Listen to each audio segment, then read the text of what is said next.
A very good evening and thanks for clicking on to the Wednesday edition of Vogan's European Outlook. First and foremost, I do apologise for the noise in the background. Number one, I'm sitting on the A9 just below Inverness, and I've got a trailer that's running a fridge in the background here, so there's a little bit of noise between the traffic passing me and the fridge running behind me. So do bear with me, and like I say, I do apologise for the noise.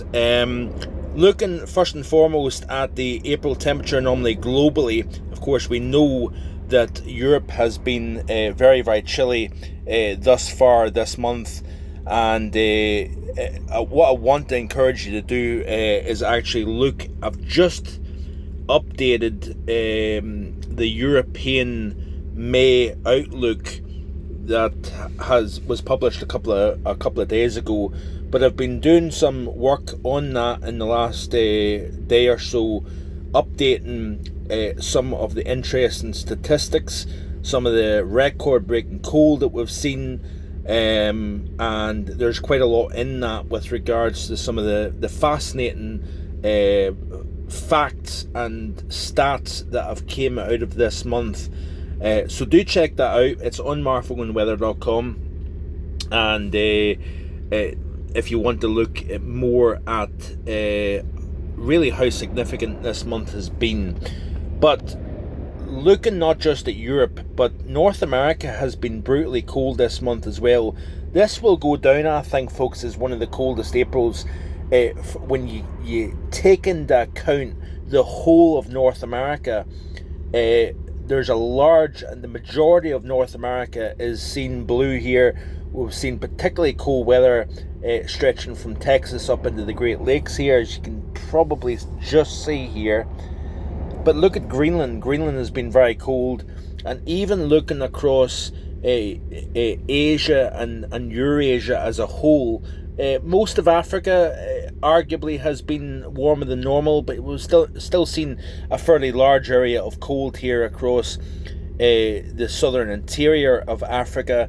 Most of Australia has also been cold, and a large swathe of Asia, like I say. So when you take in the net temperature globally, this April looks close to average, going by this chart, because I'm sure somebody will throw at me another chart off NASA that is considerably warmer looking than this here. So if you've got a warmer chart, do show me that.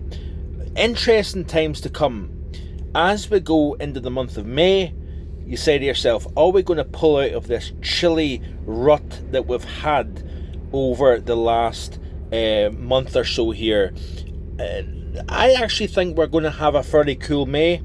How cold remains to be seen, but based on a few parameters here, based on the late natural stratospheric warming that you typically get by the middle of April, that is when the polar vortex over the Arctic basically just fades away, and we'll have the summertime anticyclone that sits on top of the Arctic here. Of course, you start to lose the Arctic sea ice. You've got a much stronger sun angle now over the Arctic region, and you've basically lost the strength of the polar vortex. That polar vortex has been slow to warm up, and therefore I think combining with the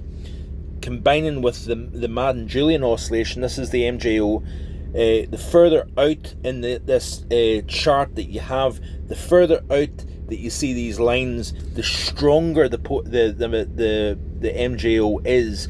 So we're looking at a very highly amplified Madden-Julian oscillation, which is quite interesting. So this is entering phases. It's going through 8, and then it's going into 1, 2, and 3. These phases, folks, I think may have enhanced the cooling effect.